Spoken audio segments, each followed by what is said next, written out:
It's not spring anymore, As is I it? said, instant summer. I don't know, what is the temperature now? It's moving right along. 12:15, it was 90 with a real feel of 100. Oh, really? Already? Yikes. We're supposed to get a thunderstorm. Oh, The great. 4 o'clock That's window that's supposed to just close what we Okay, I hope need. it rains. 15 degrees. Okay, what? Well, if it knocks the humidity down, that'd be great, and temperature. Okay.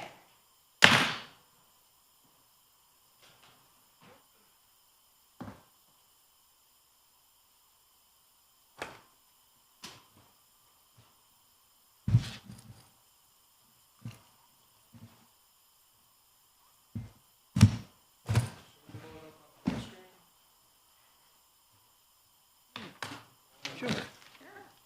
We like the big screen. YouTube live.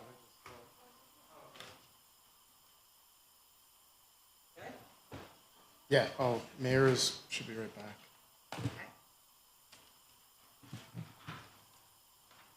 Gentlemen? Good, you? Good. Ready for a long weekend? Me too. Me too, and it's only Wednesday, so that's a bad sign. Because I still have to get to Friday. Can't just start tomorrow. So maybe I'll just get out of it all. What happened to you,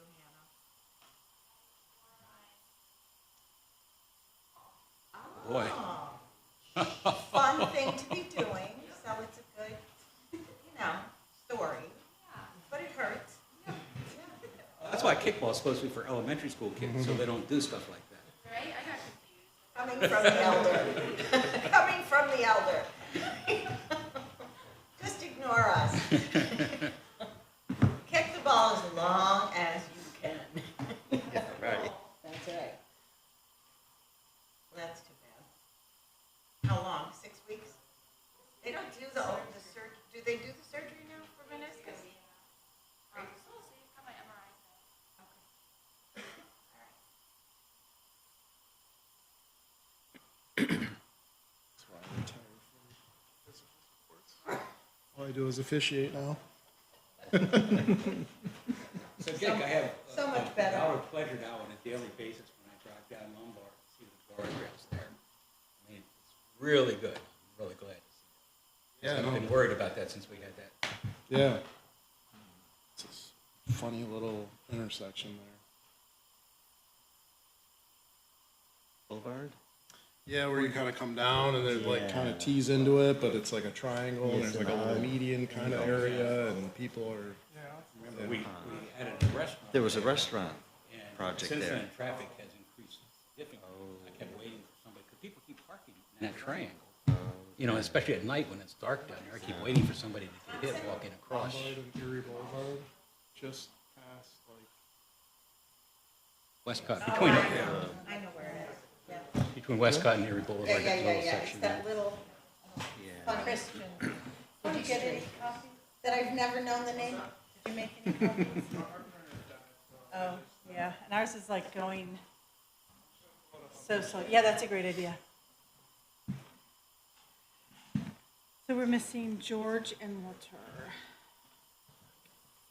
What time is it? Let's give them a few minutes, and then we don't want to waste our precious time. But while we're waiting, I'll let you know something. Sue asked me to prepare a clean copy of the ordinance for you.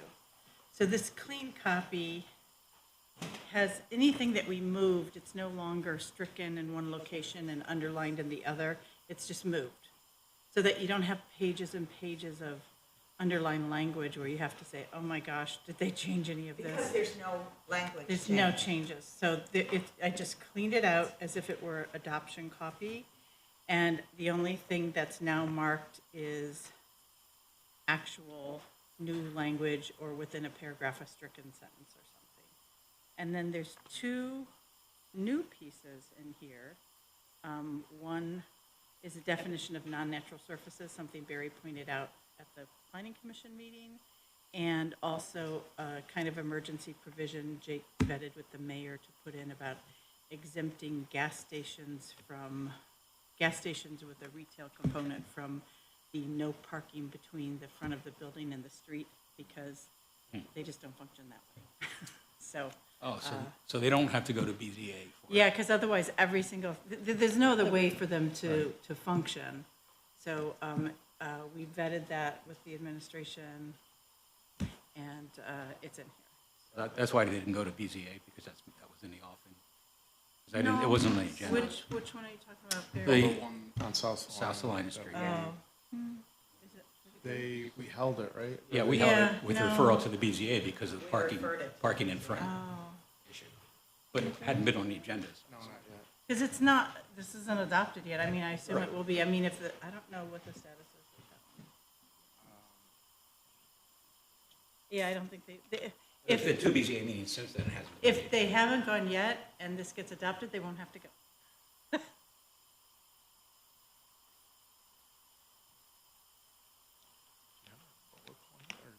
The what? The what? No, we don't need it. Let's just go through the document. I can take the lead if you want on it. This is the,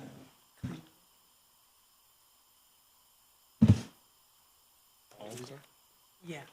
I made one for everybody, but they're still printing.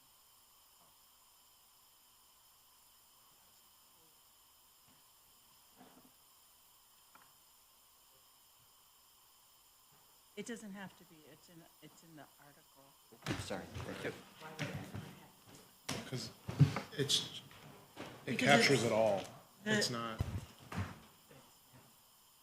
Well, there's lots of new language. I mean, yeah, there's a lot of new language. we didn't close it. No. it doesn't. So we're gonna have another one that's advertised for next week. Yeah. Just take that one. All right, we're good. I can use the other one. Okay.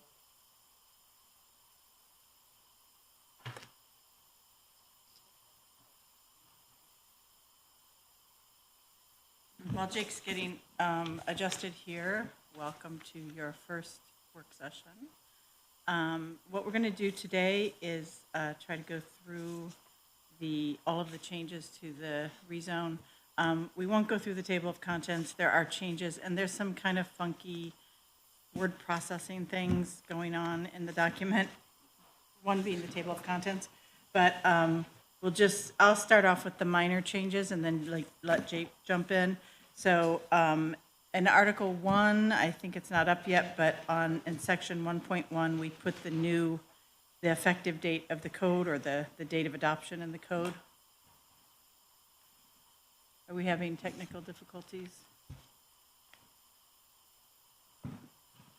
Can I just add a procedural question before we go? Here we go. Before we start on specific content. So we're sort of planning or set to act at Tuesday night's meeting on the proposals. Since we held this over, there was not a need for a new public announcement, is that correct? Because the public notice for Tuesday night does not. We noticed the exist. hearing. So a public hearing has a few components. It has the applicant's presentation, it has the public comment, and then you close the public comment, and then you have your deliberations and vote. So we advertised that public hearing, and you closed public comment. Right. But it's still, the hearing itself hearing- is still open. The hearing is still open, so people can still testify Tuesday night if they choose to? Did the ad go out for the next CPC meeting yet? Oh, okay. Yeah, so, Well, but the public notice didn't include the zoning amendment in it for Tuesday night. the legal notice, you mean? The legal notice, yeah. The public notice is the agenda, which appears on the Oh. website, but the legal notice would only include the new public hearings because, Right. Got it, just wanted to check. yeah. So there's that amendment of just adding in the new name of the code. And, Summer's date when it took effect. yeah, yeah. And then here, it just has a clarification to non-conforming uses. We've had a lot of trouble with that. So we clarified that they're I can't see the screen, but I can see the little one here, that uses that are established and continuously maintained, and that dovetails with the language. They want it, I don't need it bigger. Do you guys need it bigger? I'm looking at the. Oh, Just okay, moving it closer. out a little bit. Okay. It just helps us clarify how to categorize nonconforming uses. And that, same thing, that they can continue, but they have to have been lawfully established. The most important change in Article 1, this was in the packet already, wow, it's getting bigger, is that this was a mandatory language that was requested by the Common Council in a meeting with them when we went through the rezone. And the genesis of this is basically that there are a lot of two-story, single-unit dwellings that were at some time, as far back to the 40s, that were converted into two-unit dwellings. And there's a lot of times they don't have real evidence of that. It's just they've been doing it for decades. The family passes the house on. So the council asked us to address that. We addressed it with this provision, and basically we sunset it. You can make an application to the zoning administrator to have your building declared not a non-conforming use. And this has to do with getting mortgages for doing improvements. So this is a win-win for the city and the constituents. But basically, we want them to show some proof of some kind and send a letter in to the zoning administrator and say, hey, can we be in this kind of program? We sunsetted it for December 31st, 2025, because it seems like that's ample time for the word to get around that if you want to document your two-unit, and we don't want people to add new ones on. You had to exist before rezone. Right. So that was in there in the packet before you guys saw it, but I just wanted to give a longer explanation because it was kind of just. And for the units that are in this category, the step that they would need to take before December of next year is just, what, a simple letter or communication? Yep, it says right here, property owners must submit to the zoning administration staff no later than December 31st, 2025, a written request for the city to recognize a two-unit dwelling use, including all supporting documents intended to establish the use. And we made it even better for them by adding a default provision if the city doesn't, and it's common in a zoning ordinance, if they don't, if the city doesn't act within 30 days, they're automatic, okay? So that is Article 1. So this is just a clarification about lot coverage maximums, and I'm going to turn it over to Jake. There is this paragraph here about nonconforming signs. We literally just switched this sentence for clarity. The language is exactly the same. And so we're using this clean copy, I think is what Christian pulled up here. So here is Article 2, and I'll just say a general thing. We standardized it to just say zone district in all the tables in Article 2, just so they all say the same thing. Replace SOCBA, references to SOCBA, and within each unit, just a couple clarifications about technical zone language. Clarified that these are dimensional standards, and then, Jake, do you want to take it over about the lot coverage maximums? A question about the change in the language on zoning versus zone districts. Yeah, There are other places throughout the rezone where the term district appears separately by itself.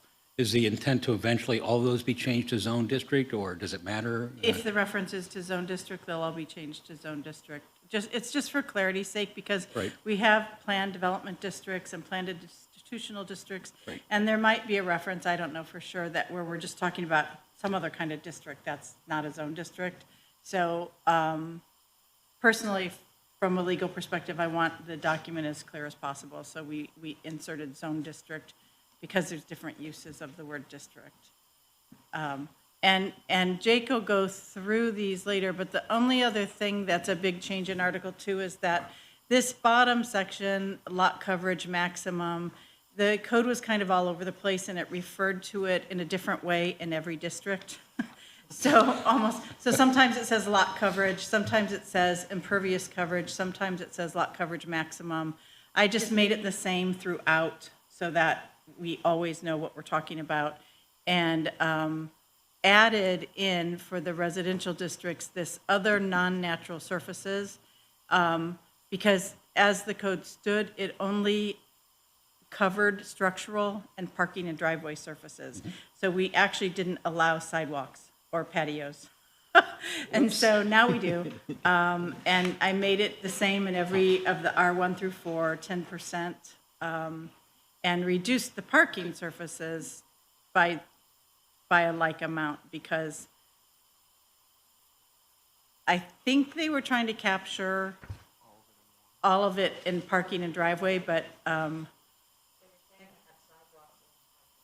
well, it's not, it wasn't defined that way. I'm just asking Jake.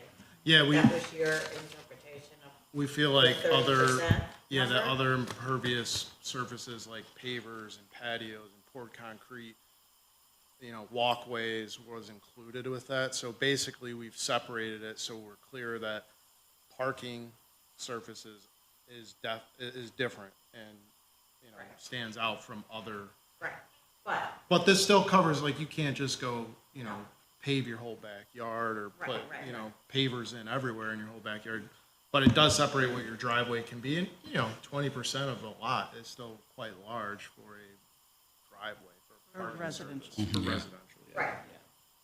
So you're comfortable that the math calculation, the 20 to 10 is the right calculation? For the Yes. sidewalk versus the driveway in the backyard? It's not the right-of-way. Was it 30% in the old code?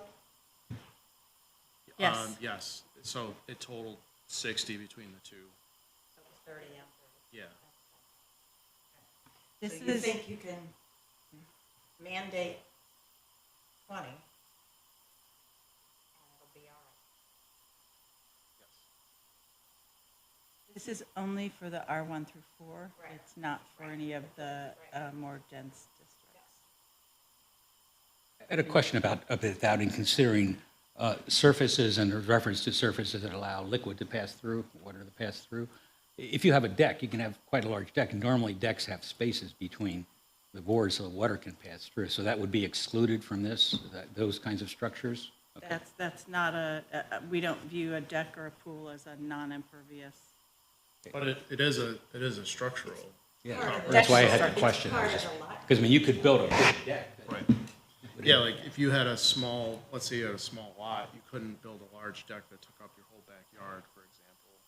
And we've seen some of that, we've seen, where people have like a huge driveway and then they pour concrete and then they have a huge deck and it's like the whole backyard is, there's like no grass anywhere. Right. So in like our 50 by 100 lot, which we have the zone, and you put the above ground pool in the back lot, are we gonna be all right with 20% of, how everybody puts that walkable deck around that above ground pool? I'm assuming it was exempt because it was in the old code. We didn't address Yeah. pools at all. But, and that the deck, It'd still be counted for we're structural. still gonna count in the 20%. It has to be 20 or under. No, Or am I 30. wrong? said No, it's in the 30, under 30 structural. under Structural. Decks are covered under structural Okay, so coverage. 30, okay. Yeah, so we'd calculate it that way. Really, all this does is Okay. separate, it takes the 30% that was used historically, and I know this because I met with SOCPA staff on this. They would just calculate the driveway and make sure that the driveway was compliant with the code, but then they would look at if you had pavers or a patio, and they would just use the 30%.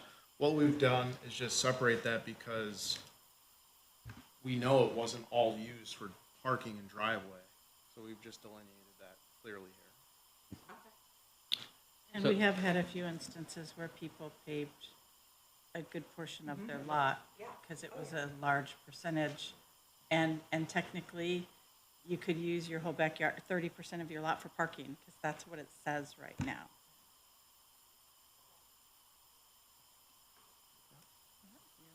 Okay. So we'll just continue to scroll through. Much of what's in this is kind of the same, I believe, is what we just looked at. Yeah, all of them are the So same. all of these are the same. Although this has a slight difference because this is low-density residential. Keep looking at the other ones down there. It was 25, now it's 20, or was 35. 35 before. And an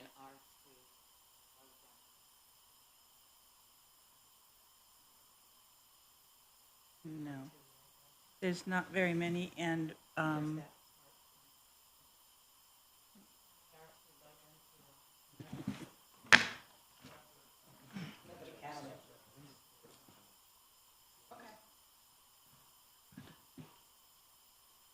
SR2. So again, same thing in R3, R3. small lot residential. Again, all of it is still adding up to what it, let me scroll for you. You can pay attention, yeah.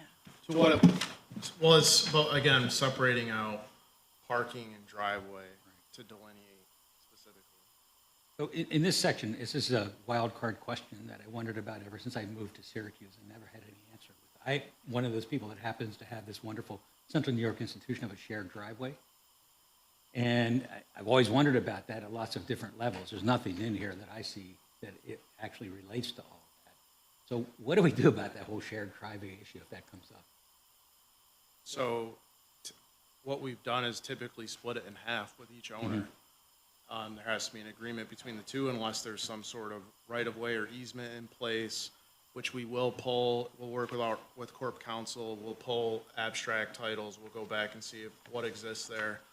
Or if not, short of that, there has to be agreement. So basically, if I shared a driveway with you, I would get permit and approval for half on my side.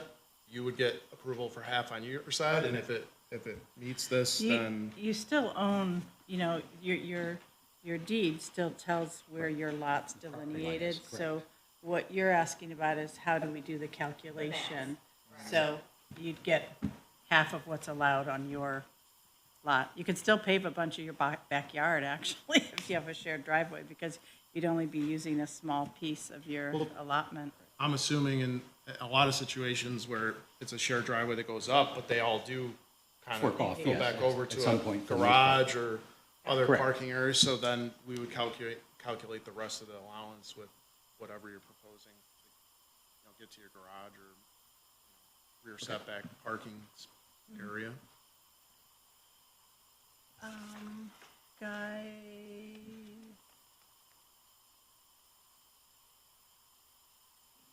Okay, R5, we did the same change for the parking and driveway surfaces. Oh, you're going now, sorry. Yeah, no, it's again, it's similar concept. We just separated out parking, driveways, and other non-natural surfaces. So we took 10 away and put 10 into the new category.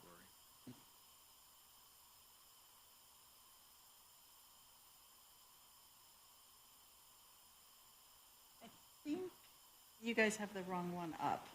Is that the one that we did this morning? Because I don't think that one's, it's not. Well, it's occupied by- This shouldn't be changed. Oh, no, it's MX1, sorry. MX1 is the only district where we reduced the maximum lot coverage or impervious lot coverage because it's still a low-density residential zone district.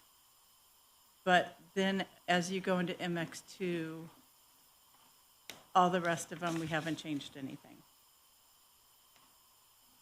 So for the rest of the zone districts, there's just these clarification language that's not substantive.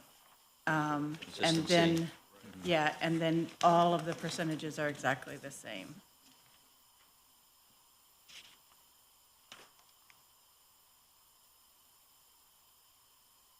I'll just scroll through it. I did add the phrase "all non-natural surfaces and structures" because that's what we're talking about here. The way the code was, it didn't delineate, in earlier zone districts, it says for structures and for driveway and parking, but in the MX districts, we don't separate them out. So I wanted to clarify, this was to cover all non-natural surfaces and structures. Here, we just talk about the maximum coverages. Oddly, one other thing this covers is we've seen some situations where people have put turf, like artificial turf, in their backyards, and it's like, how was this installed? Is it, will it drain? So there's only been a few that we're aware of, but there's been at least 2 of them that I can think of in the last year or so. I guess Brady Bunch coming back. So we took this language out, the landscaping, screening, it was only in one zone district in Article 2, and I was afraid that sometimes when you put something in one section but not the other matching sections, then it's read to say, well, you only meant it for this one.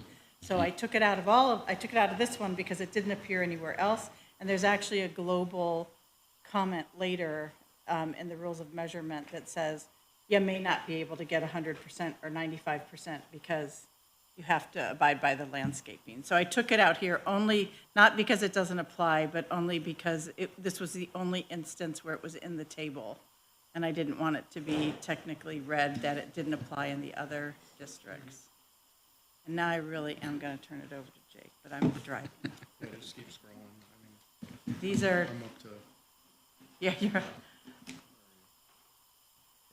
These are just clarifications of the language. You should be all the way to,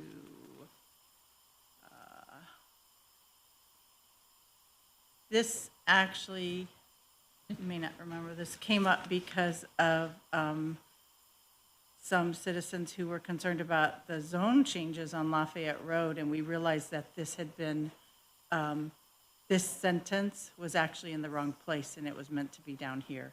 So we didn't change anything, we just put it in the right place. Rightful home.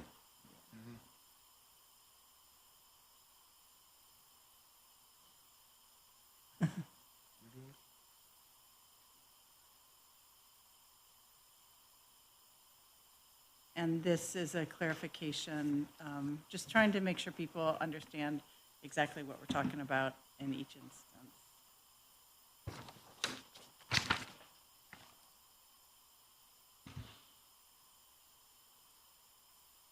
Here, we did a little clarification here for lots with more than 2 frontages, and when there's 2 sides facing a right-of-way, because we've had a lot of applications with that, and the code didn't really address what to do with it. Yeah, and think about a large lot downtown that might have all 4 sides, as like a block with streets around them. We had 2 come in where there were 3 sides on Right. street frontages. And the way the language read before, all 3 were a primary, and they had to have primary setbacks. And that's impossible for a business to conduct their business when you can't park between the building and the primary, and you also have to have a primary setback. So we addressed that in number 8, or C, I can't even read it, 8. Specifically for that, and to say one of them will be deemed a primary, and that's the only one that has a setback applied.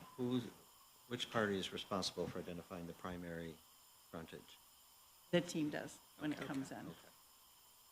So that's all done on the site plan review, and all other development standards are applicable. But like Mayor mentioned, think about a downtown block where it has 3 frontages.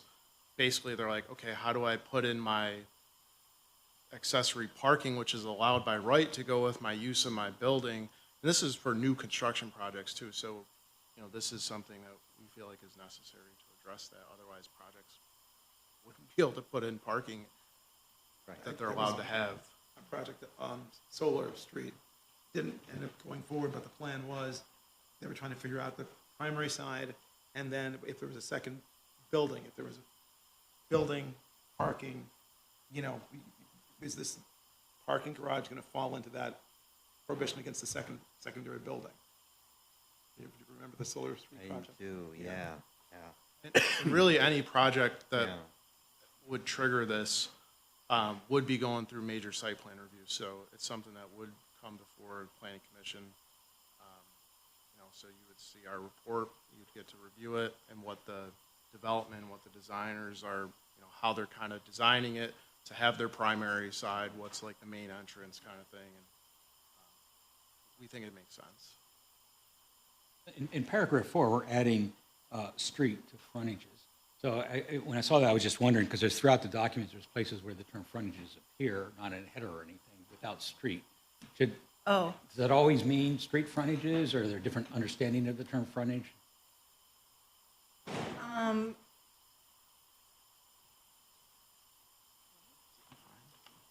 No. It's a clarification to delineate that in this case we mean street frontages because we're talking about setbacks, and you can have a building frontage, so that's not on, like the ones with several frontages. So we want to gear to the frontage that is on the primary street. I guess it could say primary street frontages. This is a weird section. We are trying not to, this needs more work, but we were trying to minimize the I'm not trying to make it more complicated, I was amendments. just curious, because there's other places where the term appears. There is. So we were trying to clarify it here. The code needs more work, but this was kind of meant to be primarily, we have trouble, because of the way the code's written right now, the team has trouble identifying setbacks or calculating setbacks because it's based on street frontages and whether there's empty lots or not empty lots, a partial block, a non-partial block. And so we were just trying to put in some clarifications before we do any more changes to help with that kind of clarification. Yeah, and I think it aligns with the definitions of setback front, setback line in the back of the code, which setback line is distance from the street line to the part of the structure nearest the street. So measured at a right angle to the street line. So we think it clarifies that and aligns with what the definitions are for that use that Mayor just explained when we're reviewing things. So this was just a section that was called lot coverage. I made it align with the other zone districts, measurements for lot coverage. This just tells you what parking and driveway surfaces are, what structural is, we didn't really change that, and added the non-natural surfaces description in here. And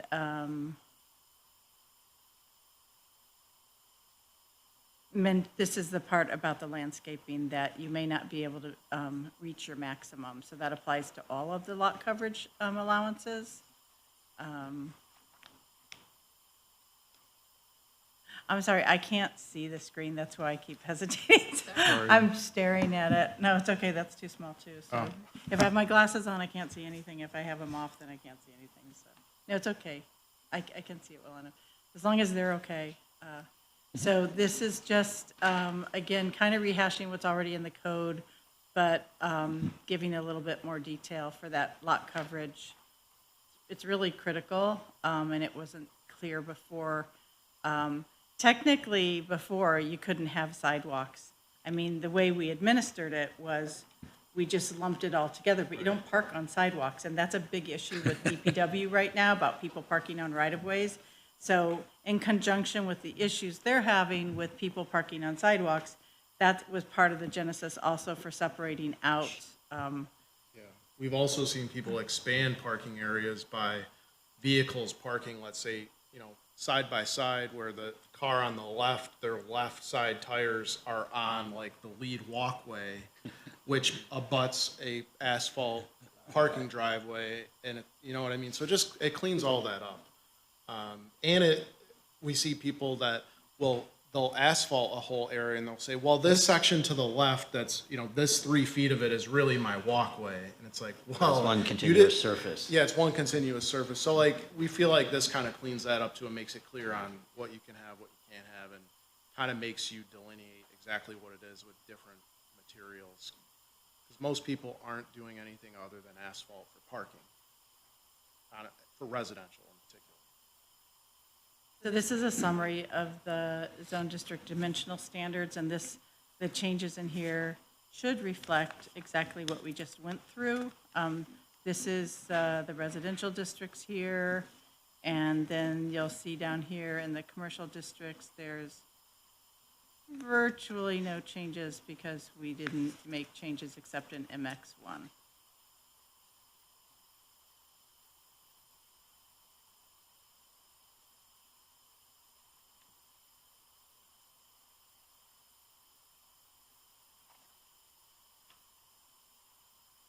Brings us to Article 3. Yeah, so Just Article, a question on page 56 here. If you could page up a little bit further, oh, yeah. because I just have for permitted uses, a little bit further up. No, I'm sorry, other way of up.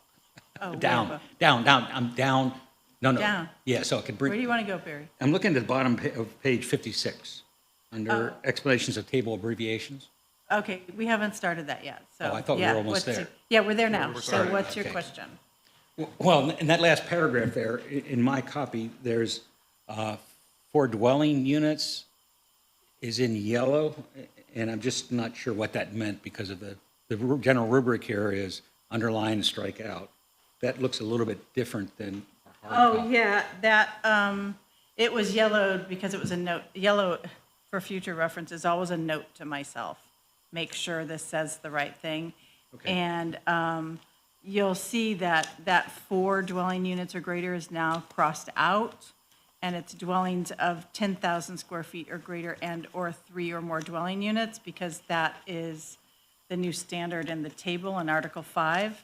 So that's why it was highlighted yellow, was that I saw it when I was going through it and then forgot to grab it later. But I always learn to highlight it in yellow, so someone will catch it later somehow, right?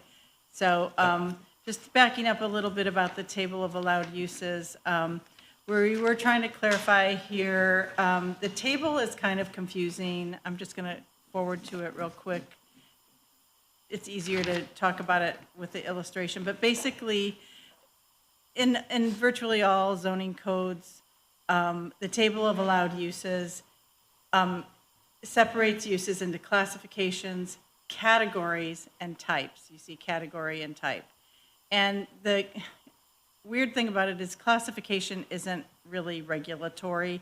That's just for our brains, that if you live in it, it's residential, okay? But when you get to the more granular level of use categories and use types, those are regulatory because we attach regulations to them. So we made this, so I explained that up in this first paragraph with some language saying, hey, we kind of moved things around. Classifications are merely indexing tool and are not regulatory, but categories and use types are. So that's what that's all about.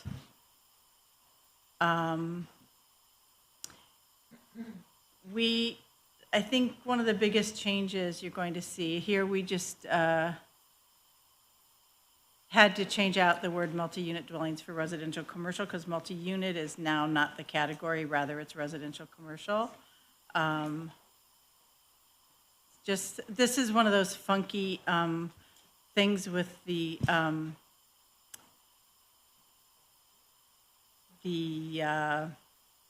software, or the Microsoft, where whenever we made a change to a table, it said it wanted to fix the table name. So I tried to catch all of those, but sometimes when I took them out, it put them back in again when I'd save. So we'll have that all cleaned up, but suffice to say, there's quite a few of these where it repeats itself, but it doesn't mean anything, it's just, It's just, asserting it's its just authority. Microsoft Yes. being bossy, so, Reached out to Bill. yeah, I sent him an email. We're buds. So here, we just clarified a little bit about the zoning administrator's authority to make use determinations for unlisted uses, and we just clarified some of the language. We didn't call them interpretations, rather it's a determination that he makes, and hopefully those things will get codified. We've made a few, we didn't even include them in this because this was meant to be a very tight set of amendments. So for those use determinations Jake's already done, they are not in this round. They live on the website as formal use determinations. Yeah, and really, the code already covered if we felt like it was going to be something that frequently is going to come up, making it a permanent use type is an option as well on top of this, so. Yeah. But we haven't seen that yet. So here's the use table. I tried to take out under the so these use-specific standards references are incorrect. I'll just tell you that right now. They'll be cleaned up before your final meeting to vote, but it was, again, a little bit to do with the word processing issues, but suffice to say, these are supposed to reference section 3.3 that has all the use-specific regulations in it. So household living is out as a category, as a use category. Dwelling, live, work got moved down to res-com. We've added res-com and put all the types of commercial, residential dwellings under there. Mixed income development was taken out of the table because it's not a use type, it's a limitation on multi-unit residential. So that's why that's out, okay? So there's nothing like big in this table. Group living, previously the code had chapter houses and dormitories and under res care, and they are entirely different uses, so we created a category called congregate living to accommodate congregate living situations. You know, it could be religious orders, it could be dormitories, boarding houses. So they're all now, these are all crossed out because they're now under congregate living as a use type, and residential care, which are any kind of care facilities where someone's getting partial or 24/7 care is residential care. And that's really the bulk of the changes to the table, except for, again, clarifying the classification scheme. The key on congregate living is common kitchen space, common whatever, living Yeah. room space, et cetera, shared spaces.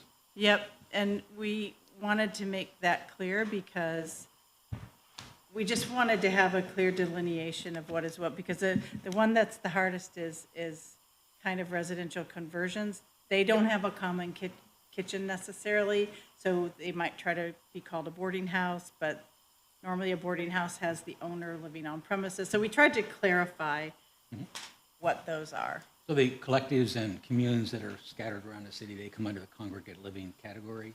Is that correct? Yeah. They would, yeah. Okay.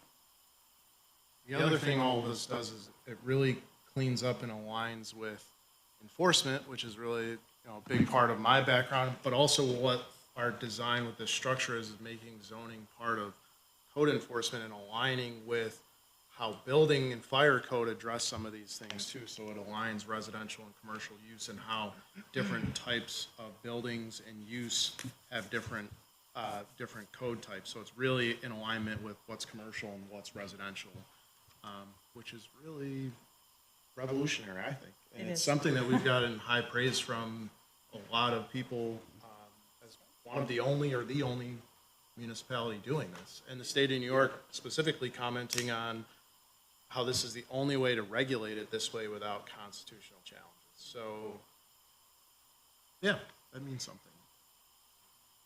Setting the pace. So we are now down to the use-specific regulations. And these are just These are the sections that'll be cross-referenced on the last column of the table later, but basically, there's not a lot of changes to this except where there's something new, and this brings us to multi-unit use types. Excuse me. The first one is the same. It just says about ground floor units. The second piece, sub B, is the mixed income development. That's where it lives now as a use regulation under multi-unit dwelling type, okay? And there's this intro sentence that says this is applicable to all mixed income projects of 20 or more dwelling units. Oy. And there's only a couple changes in this section. One is that we say in the project, and that keys to the definition of mixed income, because we had a lot of pushback from some developers saying that if they had 20 units and they were adding 20, it was only the 20 they were adding that counts. And we're like, no, it's the 40. So it puts you in a different category. So we just added the words in the project. That shouldn't be read units, just in the project. And then we will, Kathy, did you have some things you wanted to add about this section? I'm just going to read what we changed. Okay. As I understand it, there has been a lot of internal discussion, which I think is very good, personally, on making sure that the definitions align and that the uses align with the goal of mixed income. And, you know, typically, no municipality operates as an island, so there's a lot of state and federal programs and impacts in housing right now. And so I think my concern, which I'm sure is being met, was that the definitions and the application of mixed income was going to be the appropriate avenues for everybody to be able to do what we want to do as a municipality, which is provide the highest quality housing for the most number of people that we can possibly do, as I understand it. So I think that the discussions are being had and are still ongoing. I know half of them are all here, which is wonderful. So I don't know, Jake, if you want to add. I know you were in those meetings as well, Mayra. I'll just say my technical piece, and that is that we identified that the AMI will be published on NBD's website or in the administrative manual. And at the bottom, we added a provision that you've been adding the designation of the units as a condition to major site plan approval or SUPs. But we wanted to, we first were going to have it be a restrictive covenant that's recorded. We can put that in, but we were going to make it subject to a development agreement so that everybody's on the same page, that something doesn't get lost in the translation of, you know, you could have a major site plan review, and then there's amendments to it, and then 5 iterations down the line, something gets lost. So we added that development agreement language. We didn't change the definitions. The only thing changed besides this up above, explaining something that shouldn't need to be explained, all units in the project. Technically, those are the only things we changed, Jake. Yeah, to Kathy's comment, the administration, Commissioner of Neighborhood and Business Development, myself, the zoning staff, other members of MBD continue to evaluate this section, and if there's additional items that are needed. But I think what this does is it maintains that new development must have a component of affordable units. Like that isn't changing, okay? So that is all staying the same. And something that we've talked about is we're going to continue to evaluate the code annually or even more than once a year on amendments and needs, and trying to stay ahead of market changes and other impacts that are driving things that are changing in our environment around us. So we want our code to stay ahead of that or stay with it, stay as close as possible with it, so we don't have to do a whole rewrite. So this is something we're gonna continue to evaluate the market and the needs, and the demands of our constituents, and evaluate if there are additions needed on top of this. But what this does is kind of clear this up and make it very clear on what the requirement is for new development.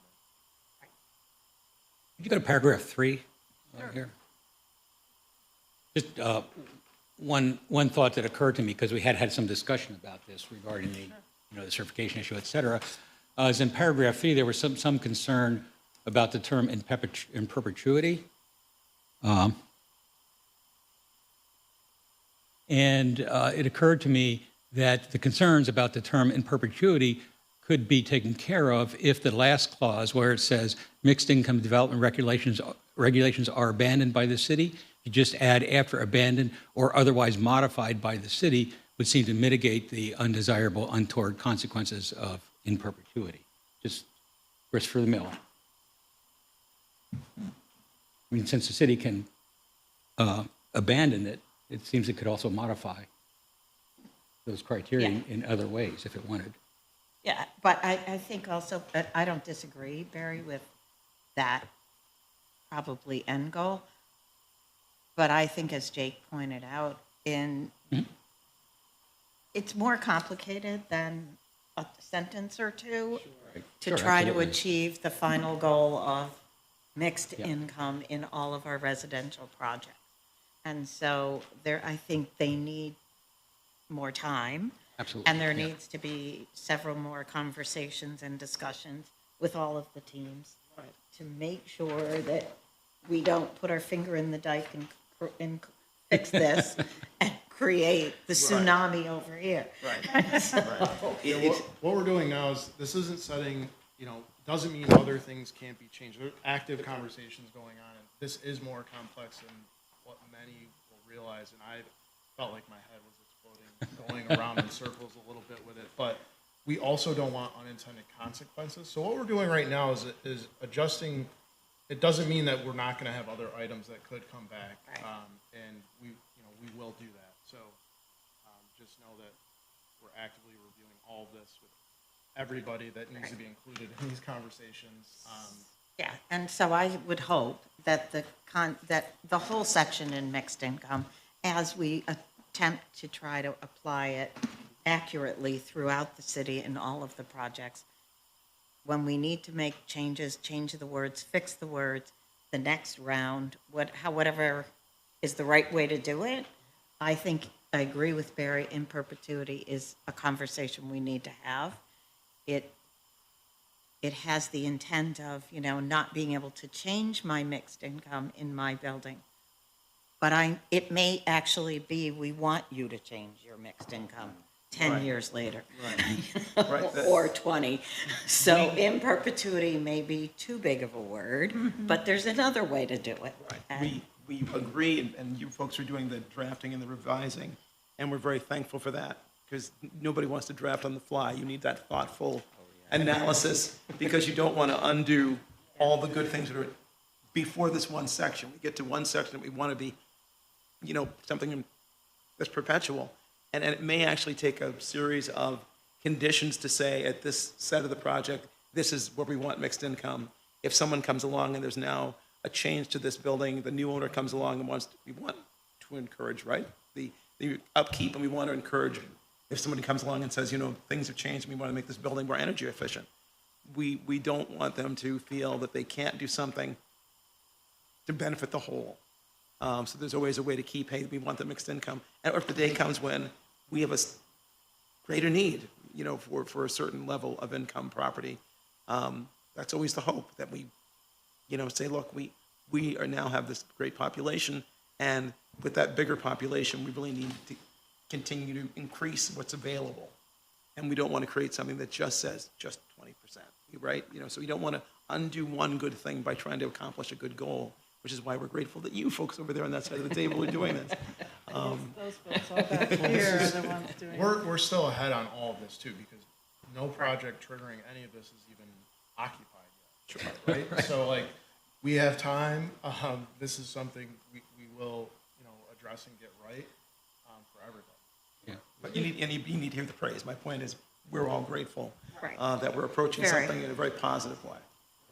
So we don't really view these as substantive changes, and I think what you're talking Yeah. about, Barry, and Kathleen's referencing, and Jake and Walt now, is future possible substantive changes to this section. And we just decided, after several work sessions where literally everyone thought their head was gonna blow off, that we're not ready for that yet. And it's functional right now. Barry, are you comfortable that we not change that Yeah, language oh, no, yeah, right it's just now? grist for the mill to Okay. put in this section conversation. Yeah, but if you guys have specific changes, we want to entertain that before we move on. And then I think, until we get here, there is nothing new, and this you probably have already familiarized yourself with. This is the single unit and 2-unit dwelling conversion use types, for which Sue and I were deemed exceptionally clever. Jake should have been in that too, but I'll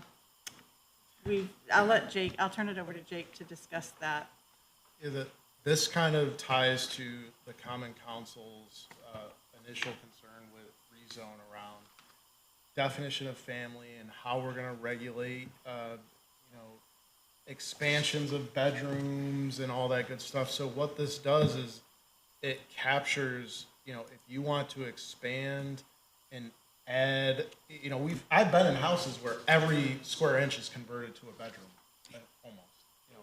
Like one common area, and then the dining room that once was, when it was a single family, is a bedroom. The living room is a bedroom. The sunroom's a bedroom. Like this addresses regulation for that, but it also aligns with New York State property maintenance codes and fire codes and our local Syracuse property conservation codes on required space for common area that is needed per bedrooms and square footage allowances for that. I think the other piece is that there's concern in other parts of the community about too much conversion happening. So these use-specific regulations were intended to say, okay, sometimes somebody owns a building and they want to convert it. A, we have to make it align with all the other codes that are applying. But B, you shouldn't be able to convert every inch, and for safety reasons, but also for the integrity of some single-family neighborhoods. So we felt that, like, this was a fair compromise of language, but legally and constitutionally strong language to allow it, but not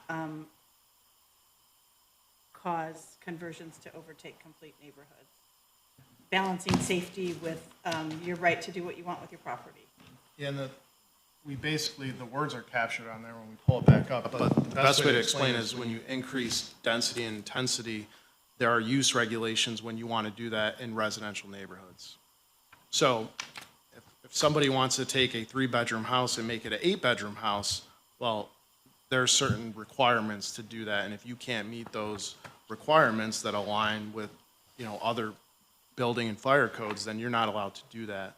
And we would capture all of that through the site plan review process. And one final thing is that it's only when you add bedrooms over and above what already exists in the structure that the regulations kick in. So you have a 3-bedroom, you choose to add a 4th and a 5th and a 6th or just a 4th, that's when these regs kick in, is for what's over and above already there. And I think the last provision that you're, again, probably aware of is that there was concern about people being able to use their homes the way they want, right? So if I want to let 20 other people sleep in my house, but I'm not renting the rooms out, I should be able to do that. You can. This regulation doesn't change that at all. If I want to rent a couple bedrooms out in my house, I can, and it doesn't change it. But when I get to the threshold of renting 3 additional bedrooms out, then you become residential commercial and these regulations kick in. And that's where the alignment with treating it as a business versus residential living, owner occupied, is different and distinct. And that's how we avoid constitutional challenges on trying to regulate this. Obviously, overcrowding is still a part of this. That's something that we've always enforced and done. But what it no longer is going to do is we're not counting people. We're not trying to see who's of blood relation. None of that is in here anymore, and that takes care of the whole concern around the definition of family. We're going to treat it this way, and folks that have been working to try to have a solution to this for many, many years have commented that they think this is really good. The rest of the use type regulations, you'll see that the only thing that is changed is adding the word use type, and that kind of confers back to that introductory paragraph where we distinguish between use classifications, categories, and use types. So we just tried to standardize things and make the code actually more user-friendly. It may not seem like adding a couple words does, but it does. Here is the purple language. There are 2 instances of purple language. This is a problem that we've been having a lot of trouble with. The code, a very good regulation in the rezone that wasn't in the old zoning code, was that you can't park between the building and the primary street frontage on commercial properties. And that's good, because then you don't have a bunch of cars and, you drive down the street and it's just all cars. But the problem is that gasoline fuel stations, especially those with convenience stores or retail attached, they really are limited by federal regulations about where the tanks are stored underneath and where you can park cars. And we were having to send everyone to the BZA for renovations or for new installations. So we basically, this language is a reference to exempt them from that prohibition of parking between the front building facade and the street, because the canopy is always in front of the building. And sometimes there's parking between the canopy and the street, but on the sides of the canopy and the sides of the building and forward of the front facade of the building, usually the primary building is set far back with a driveway around the back, for garbage collection and stuff, but you don't park back there. And there's nowhere else on these lots, so we exempted them from that regulation. We would have put this in Article 4 to Commissioner Kathleen's point earlier about adding something that wasn't already legally noticed. We had to put it in here because this is in Article 3, and it works because this is the section on use-specific regulations for gas stations. But we couldn't put it in 4 where we have development standards because we didn't advertise, we didn't notice to amend Article 4. And it works here as well. I have one question. So go to the mobile station in Eastwood, across the street from the Palace, right? Which is a corner gas station.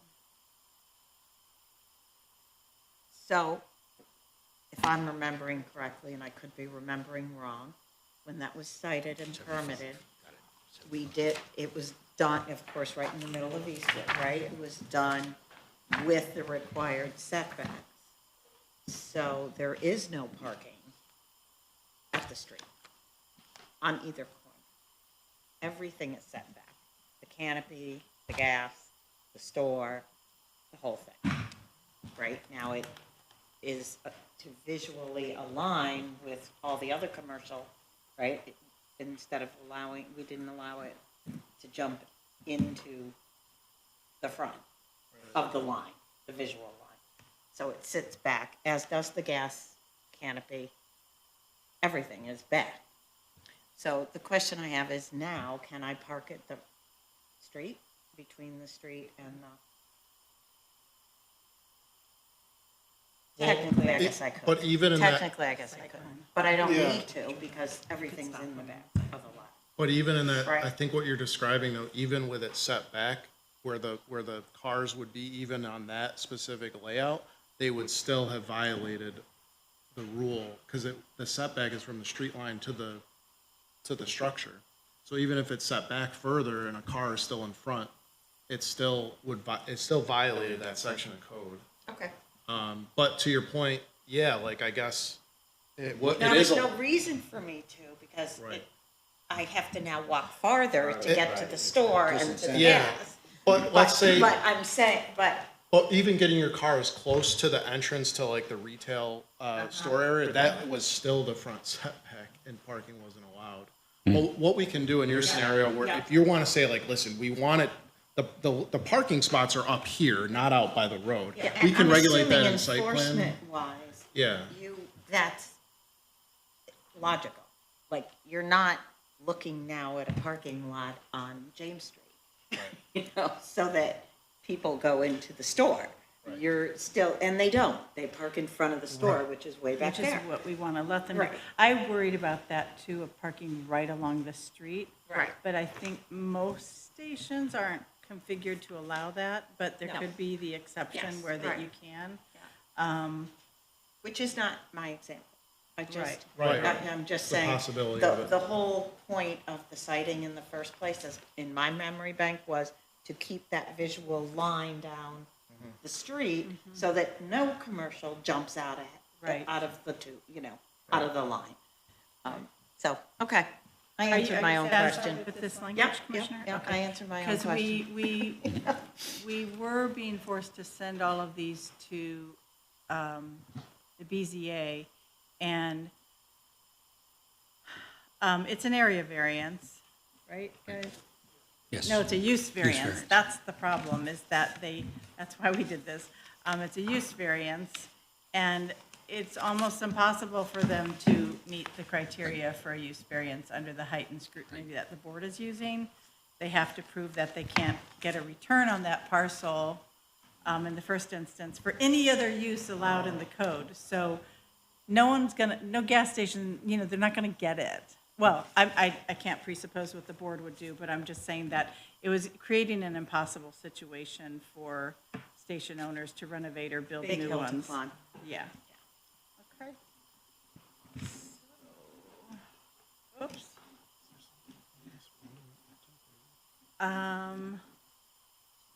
Additional standards for, okay, so this is one of the other big changes. It also is tied to, you've seen it before, and we're really almost done, to accessory dwelling units and where they are and aren't allowed. Right now, technically, they're allowed behind multi-story buildings. I'm not sure why. You'd have an apartment building with an accessory dwelling unit behind it.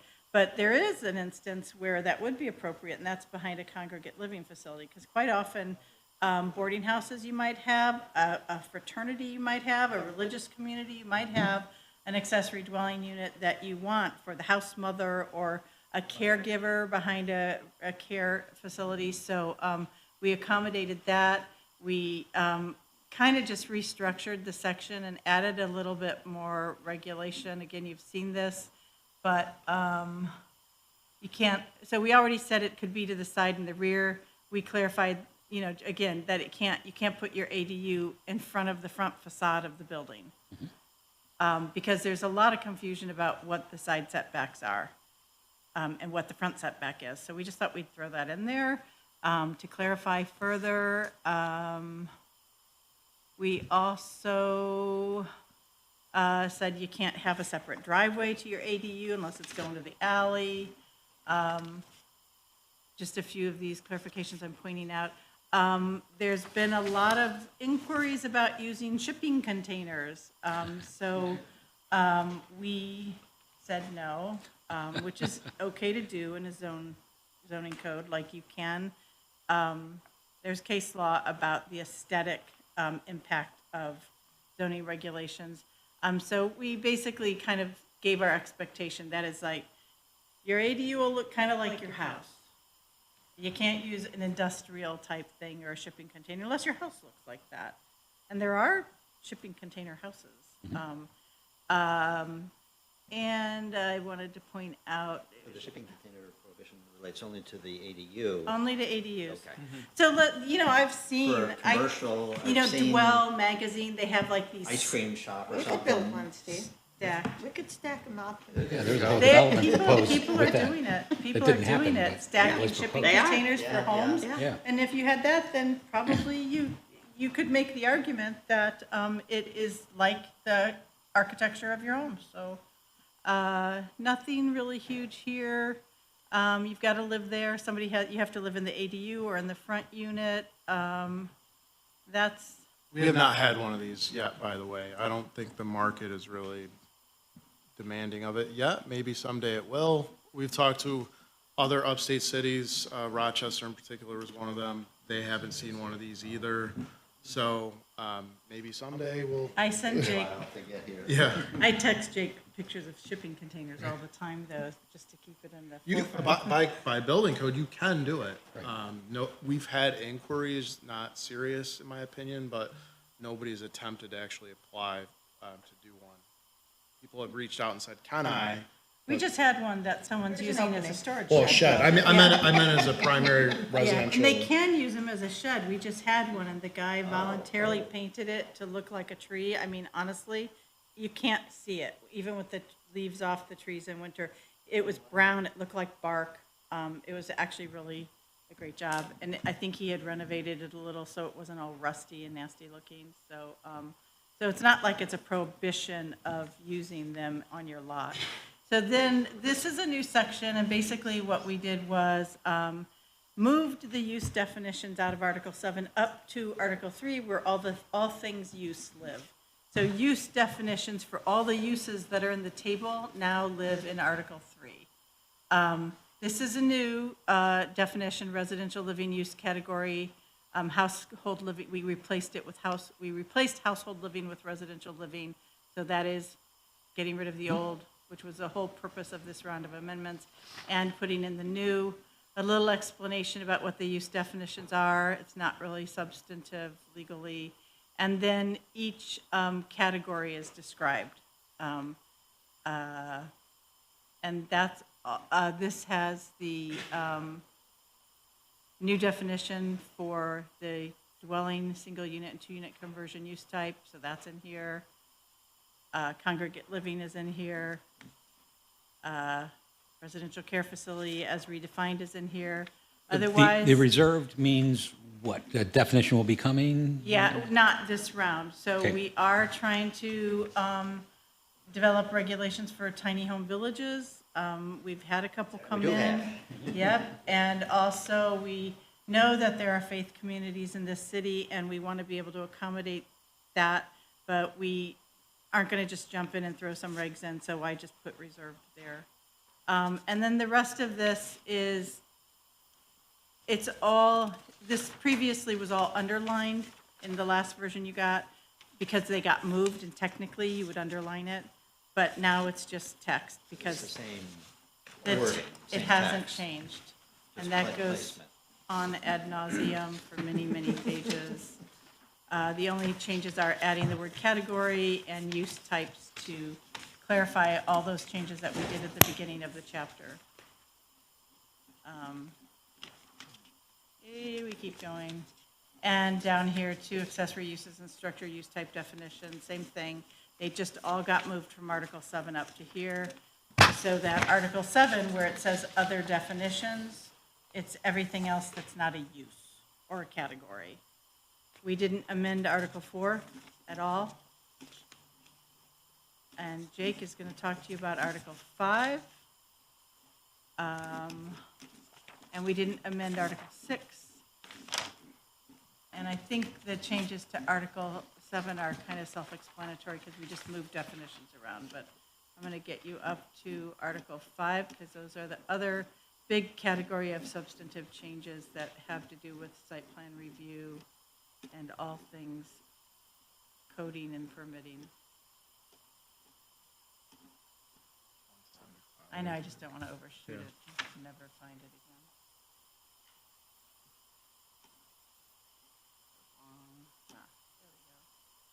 There we go. You can drive.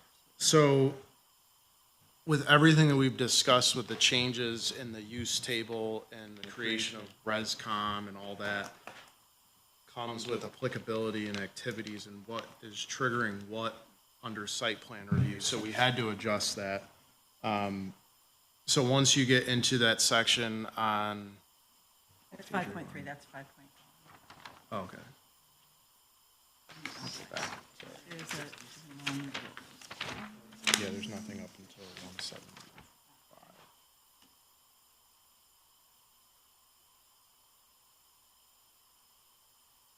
So we've adjusted the thresholds for site plan review, and it aligns with everything that we've covered. So there's been a lot of, we struck a lot of sections that obviously don't align with the new use types and creating res-com and separating out residential and congregate living. But what it does is it delineates specifically what types of development trigger minor site plan review, and then what types of activities would trigger major site plan review, and it cleans that up in the table. I don't think I need to read all of it, but happy to answer any questions or anything on that section. It was easier just to create a new table than, we first started editing the table, and then it got so insanely messy that we just struck the whole table and created a new one, which is before you right now. Which is why it's all red. Yes. Yes. And the other key to mention is even projects that wouldn't trigger these thresholds still get a review when zoning staff look at building permits. Not like you're just, if you don't trigger this, you're just exempt from meeting the development standards of the code. We would look at it on the building permit. It just means that they're not going through minor site plan review or major site plan review. But they still need permits, which we still review. Reviewed. So in your opinion, is there a substantive change in the site plan review? It's expanded. Okay. It's expanded to accommodate adding bedrooms specifically. So you'll look up at the top couple columns, which I can't see right now. So the first one is residential living use. If you want, let's just say owner occupant in a R1, they want to add one bedroom, you know, they're having another child or whatever. They have an attached garage that doesn't have a bonus room above it. They want to put a bonus bedroom above the garage. Like, you can do that, okay? It's triggering one bedroom to an existing single unit or 2 unit is going to trigger minor site plan review. But if you want to add 2 bedrooms or more to an existing single unit or 2 unit, we think that's major. We think that's a big change. Imagine your neighbor adding 4 bedrooms to their house. Like, that's a big change. Sure.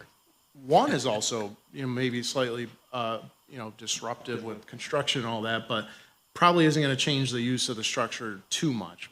Adding 2, 3, 4 bedrooms to an existing residential home, we think that warrants, major site plan review and going through the process of coming before this board and going through other review types to get those approvals.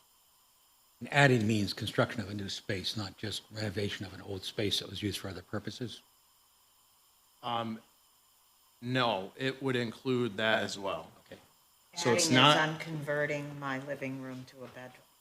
I was thinking That- the same thing when you It's said both. that, Barry. It could be a whole new addition of new structure, new material added to create a bedroom, like the bonus room above a garage that doesn't have a Right. room above it. But it could also be, hey, I want to take my sunroom on the first floor, Right. and I want to make that a bedroom. That's a change of occupancy by definition, because that room was never documented and approved as a bedroom. You want to change it to a bedroom now, so that would be included in this. I mean, it's laugh because the area where I live in the university area, probably the majority of houses have sun porches that have been converted to a living space of some sort, whether it's a den Yeah. or et cetera. And I'm sure that those are never going through the process of, No, and, part of every enforcement effort, we have to have a starting point on Right, how, like, what's gonna be the ground rules. Something I've been thinking about is how does this translate to the work that we do in code enforcement, which, we do regulate 1 and 2 family, non-owner occupieds, and anything 3 family and up, we regulate those too with inspections that are rentals. Owner occupied may be a little bit harder to know what's going on the inside because there's no mandate to get inside on an owner occupied structure. But if you're renting something out, if you have renters, like we have housing programs for inspections. And this opens that up if we find those situations, Barry, during one of those inspections, they would have to, unless they had it documented and approved, but to your point, most probably haven't yet. So they would have to meet these standards.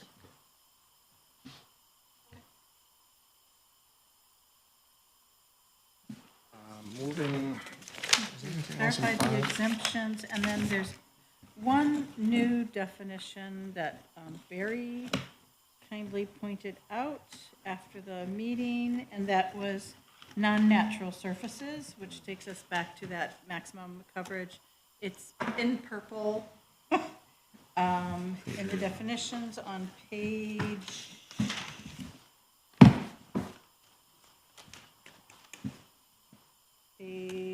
253. There are some new definitions. I assume you've familiarized yourself with them. There is nothing changed from when you received this initially, except on page 253, a definition of non-natural and non-natural, other surfaces. Just to clarify that whole line of changes. That's why I was going so. No, you're fine. That last section was just eliminated all the wording on SOCPA and change it to city. Yeah, so just one thought on this last section, and I don't want to get into the content because that takes us into questions about amendments, et cetera, and we don't have time for that today, and that's next tranche anyway. Where are you, Barry? But in this last section of definitions, districts appears twice, one under districts and one under zone districts. And the definition is the same. There may be value in having that appear twice, or I don't know. I just wanted to mention that because it is there. I really appreciate that. It's on page Commissioner. 254 and page 277. It's the definition that you're seeing earlier in the section is what was intended to define a zone district. We added the word zone in front of it, and I failed to take out that district definition. So that's a typo, and really appreciate your eagle eyes. So that means then throughout the text, any place where districts appears, we should read that as zone district, even if it's not changed. The whole code will say zone district where it means zone district. Okay. Okay? I don't want to have a random definition of district. Like, if I go through it now after this conversation and say, oh, there's some other instances, I mean, these are terms of art. If you define a term in a code, it's a term of art. So when we refer to district, we're normally wanting to refer to the zone district. Right. And it's all over the code. There's also planned development districts and PID districts, which have their own definitions. So the generic district, we wanted to take out and rename it zone district. It's now the last definition. Right, okay, And good. so when we go through and do a global change, which you can't just do a global because actually there's, the word district is used in other contexts, then it'll say zone district. We'll manually change every district that means zone district to zone district. Okay, so in section 5.6 and subsequent pages, which are about the amendment process and refers to districts there, in those cases, that would all be zone districts. Yes. Okay. That is all zone districts. I don't know that there's any other instance in the code that says districts besides PIDs, PDDs, and zone Right. district. Got So it. we were clarifying that it meant zone, because the word district, it's a thing. I mean, it's not just zone district. So we were trying to clarify that in this context, we usually mean zone district, not just some Got it. Thank you. generic Yep. reference. And that's it. Good job. This has been a useful process. And Absolutely, it yes. allows extra time, but I think it prepares us well for the meeting when we do for this. This is a very good use of time, and appreciate the expertise all throughout the room that brought us to this. I think if the board finds it useful, we'll do it in the future for new amendment packets. But I think Yes. what we might do is present them to the board, do seeker, and then have your work session without. Yeah. So that if you want one, if you find that this is a useful format. Useful. Yeah, I mean, this is a great format. It may be that in the future, though, if there's like one or two small changes, Oh, yeah, we yeah. don't need to go through this, No. so long as we know ahead of time what we're talking about prior to.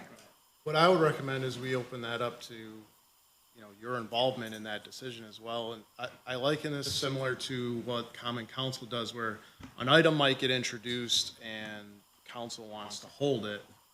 to hold a committee meeting, Right. which then comes back to study session again next round, and then, then it moves forward. It'd be really the same way. It'd be an introduction at a meeting.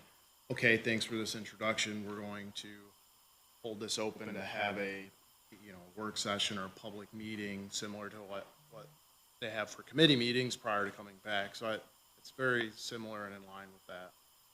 Because not every item goes through that, right? Right. No. So it's Exactly. the same thing. If you feel like there's one, we need to have one, then we will. If not, then we don't have to. I think under, when SACMA was intact, I think they would use a heading on the agenda as discussion items. And we still have that for things that might just be a generic discussion, but I'm not sure it's appropriate for like this type of discussion, because this is a working session. If you had amendments you really wanted us to make to the language, this would be a time you might have presented it to us and we could refine it before your meeting, and then you could vote with that change to the text, or we'd bring the text to you with the changes. So that was part of the genesis of this, was to give you a chance to really, and this doesn't foreclose you coming to the meeting saying, I was taking a second look after hearing you guys talk, and I really think this needs to be modified. I mean, it's really, the charter says that you write these. So we're your Sherpas for this. I have another question. It's not related to this at all, but another work schedule issue. Now that we have minutes that are actually meaningful and extremely useful, thank you, guys. I'm just wondering, though, because we don't see the minutes until we get the packet on Thursday or Friday for the Monday meeting. And so I'm just wondering if whoever does the minutes, how that works into your schedule. I just find them valuable, and I know I always check back, and as soon as I get, for example, the public notice, then I start looking at what's on the agenda and preparing for it. If there's any way that we could get, as a commission, the minutes earlier, I just think I would find that Yeah. very useful. So I'm happy to announce we're adding 2 full-time positions to our staff very soon. So we're down 25% right now. We're down an entire planner, right? So we're adding a planner. We're adding a executive assistant to help with all of that stuff. And beyond that, No. Kathleen is, no, you resist her. Resist her. Don't even make eye contact. Are you trying to bug staff again, Kathleen? She already stole Pat. Who is that No. woman? Do not make eye contact with the woman on the corner, okay, guys? Honestly, Pat did, and you saw where he ended up, okay? by the end of June, we hope that we do have a new planner starting on June 5th. And then we hope to have our executive assistant before the end of June on. Excellent. And then into July, we'll have an opportunity to find an additional planner as well. Which, I can announce this now that the budget is finalized. I did put in to add a zoning director, director of zoning, which is in alignment with our structure within MBD. There's a commissioner, there's deputy commissioners, then there's directors under that. So this creates, we already have like a director of code enforcement, we have a director of permits, we have an assistant director of permits, we have assistant directors in code enforcement. So this adds additional help for a designee to act as zoning administrator, so I don't have to be at every single meeting if things come up. We have somebody that's appropriately recognized in that manner and, I'll be honest, paid appropriately to carry those duties. So Christian Tolner will become our zoning director once we enter fiscal year 25, and then we'll look to hire a planner to backfill his July 1, position. right? Fiscal year starts July 1. Yes, yep. So we might have 3 new people by the end of July, hopefully. Congratulations. Yes. And Well, I think- she, Tanya, and Nate Nate's promoted to a planner too. Or something else, Nate. Yeah, No, Nate. something very close She's to that. incorrigible. I never like to reinvent the wheel. You know what? Persistent, not incorrigible. Right, that's right. She doesn't know, Nate has an economic No, I know. development degree, does she? No. Yeah. Nate? Well, good news all Okay. around. She doesn't exist. She doesn't exist. Thank you, guys. This was Yes, really thank you all very fabulous. Yep, thank you for all that you Great do. long weekend, everybody. Yes. Safe 2:30 on the dot. Yeah, perfect. All right, so we will see you Tuesday. Yes. Okay. See you Tuesday. Safe travels. Bye, Steve, have fun.